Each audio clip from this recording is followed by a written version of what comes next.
Not a full reciprocal. I could have done that, yes, but it would have been tough for a lot of countries who didn't want to do that. I'd like to see the chart if you have it. Imagine waking up one day and the price of your favorite phone, car, or even soybean skyrockets, all because of a massive global trade war. Sounds crazy, right? Well, that's exactly what's happening in 2025 under President Trump's latest tariff moves. In this video, we're counting down the 10 most tariff countries getting hit the hardest by these new taxes. Stick around. This is going to affect your wallet more than you think. On April 2nd, 2025, President Donald Trump made headlines by announcing a 10% tariff on all imports coming into the U.S. Just a week later, on April 9th, he followed up with additional reciprocal tariffs targeting dozens of countries. Why? He says it's to fix America's trade deficit and bring jobs back home. This decision didn't just affect the U.S., it shook the global economy. Since these tariffs were announced, stock markets have dropped. Other countries are hitting back with their own trade rules, and prices on everyday goods are going up fast. Countries are now scrambling. What we know so far, Japan's prime minister will speak with President Trump later today. Israeli Prime Minister Benjamin Netanyahu will meet with Trump in person. Number 10. Vietnam. We have been hearing about the new US tariffs that have come into force today, and one of the countries that is impacted is Vietnam. Starting us off at number 10 is Vietnam. This Southeast Asian powerhouse was originally facing a hefty 46% reciprocal tariff on top of the 10% baseline. That's a total of 56%. Ouch! Vietnam's a big player in electronics and clothing exports to the US, so this would have jacked up the price of everything from sneakers to phone parts. But on April 9th, Trump announced a 90-day pause on most reciprocal tariffs, dropping Vietnam back to just the 10% baseline for now. Still, experts say if that pause ends in July, Vietnam could face trouble again.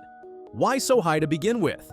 Trump says it's because Vietnam's been flooding the US with cheap goods while taxing American stuff way more. Number 9. Cambodia. Next up at number 9, we've got Cambodia. Before the pause, Cambodia was staring down a brutal 49% reciprocal tariff, plus the 10%, that's 59%. Cambodia's big on textiles, think t-shirts and jeans, and this would have crushed their exports to the US. Like Vietnam, they're safe at 10% for now thanks to that 90-day breather. But here's the thing, Cambodia's economy is tiny compared to others on this list, so even a small hike could spell big trouble. Trump's team says it's about leveling the playing field, but critics argue it's hitting smaller nations too hard. Before Donald Trump came into office, and a quick kind of bit of revision on where we've come from so far. So threatened tariffs on Mexico and Canada. They were repeatedly threatened, repeatedly rescinded or lifted, but they might well be back again. Who knows? Number 8. Myanmar. Moving on to number 8. Myanmar. This country was set to face a 45% reciprocal tariff, totaling 55% with the baseline.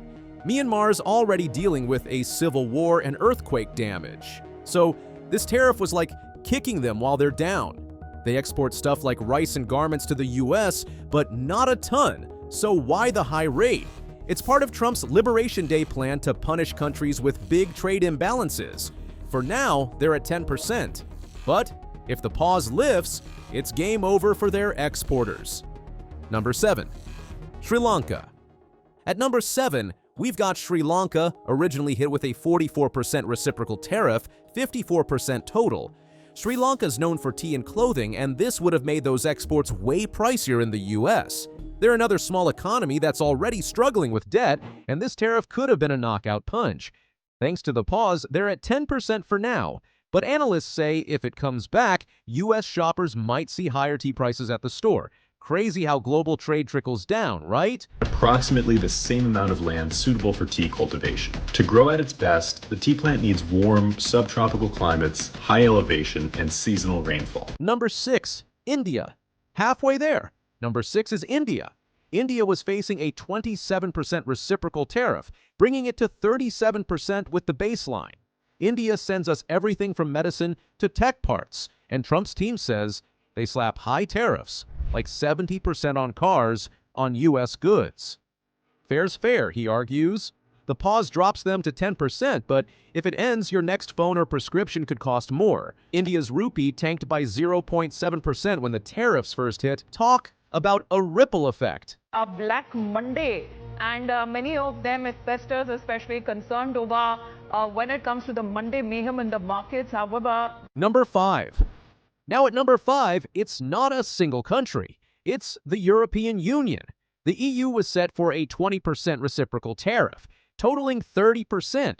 That's huge because the EU includes powerhouses like Germany and France, sending us cars, wine, and more. They fought back with their own tariffs on $22 billion of U.S. goods, like soybeans and motorcycles. The pause brings it to 10%, but this could still heat up into a full-on trade war if talks break down. Tariffs on the EU, will you respond to their retaliation?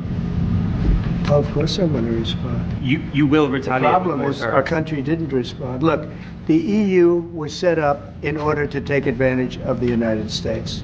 Number 4. Japan. Tariffs on the EU, will you respond to their retaliation? Of course I'm going to respond. You will The retaliate. with problem more is our tariffs. country didn't respond. Look, the EU was set up in order to take advantage of the United States. Number 4 is Japan, originally at 24% reciprocal, so 34% total. Japan's all about cars and tech. Think Toyota and Sony. Trump says Japan's been unfair with trade barriers, like tough rules on U.S. beef. The pause knocked it to 10%, but Japan's yen actually strengthened amid the chaos as investors ran to safety. If the tariffs return, say goodbye to cheap PlayStations. Number 3, South Korea.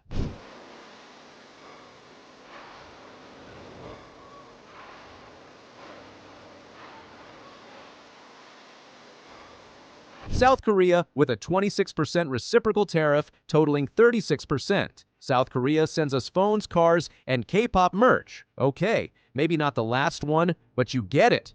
Trump's mad about their high tariffs on U.S. autos. The pause saves them for now at 10%, but their trade deficit with the U.S. tripled since 2019. So they're still a big target. Number 2, Mexico.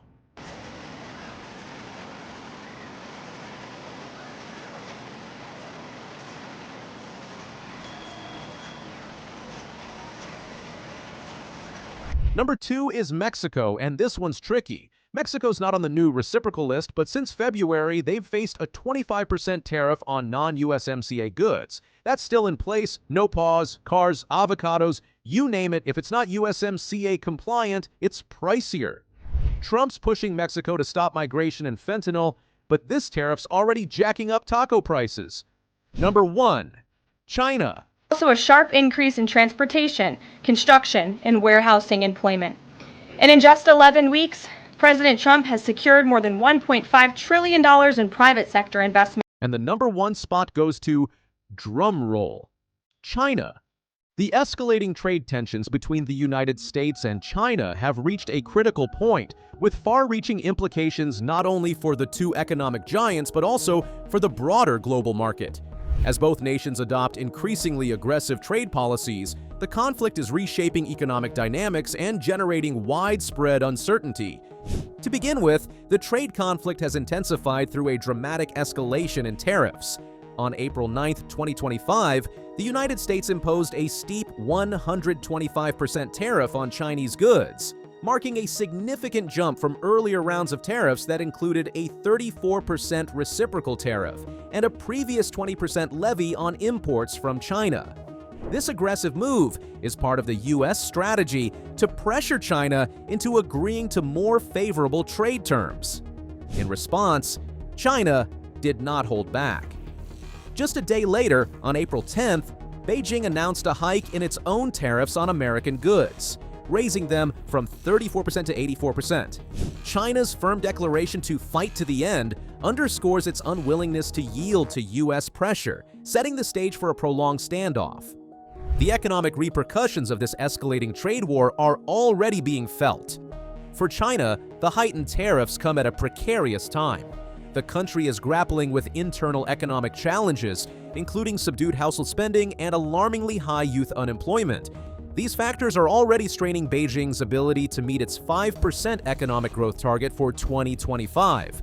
The added pressure of a trade war only complicates the picture further. On the other side, the U.S. economy is not immune to the fallout. Although the tariff strategy is designed to bolster American manufacturing and protect domestic jobs, it carries the risk of backfiring. Experts warn of possible spikes in inflation, a weakening industrial base, and an increased risk of tipping the economy into recession.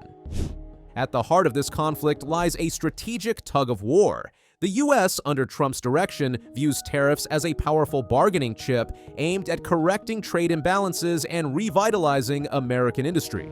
These policies are framed as measures to secure long-term economic interests and national strength. China has maintained a defiant posture. Determined to protect its economic sovereignty, Beijing has vowed not to succumb to external pressure, portraying its countermeasures as a defense of national dignity and strategic autonomy. So there you have it, the top 10 most tariff countries under Trump in 2025. From China's massive 125% to Mexico's steady 25%, these tariffs are reshaping global trade and stirring intense debate across the world. Supporters argue they could rebuild American manufacturing and protect local jobs, while critics warn they might raise prices for consumers and spark trade tensions. Whatever side you're on, one thing is clear: these tariffs are changing the game. But what do you think? Are tariffs helping America become more self-reliant, or are they just making life more expensive? Let us know in the comments below. We're curious to hear your opinion. And if you found this video insightful, make sure to like, subscribe, and hit the notification bell so you don't miss out on our latest deep dives into global trends. Thanks for watching, and we'll catch you in the next one.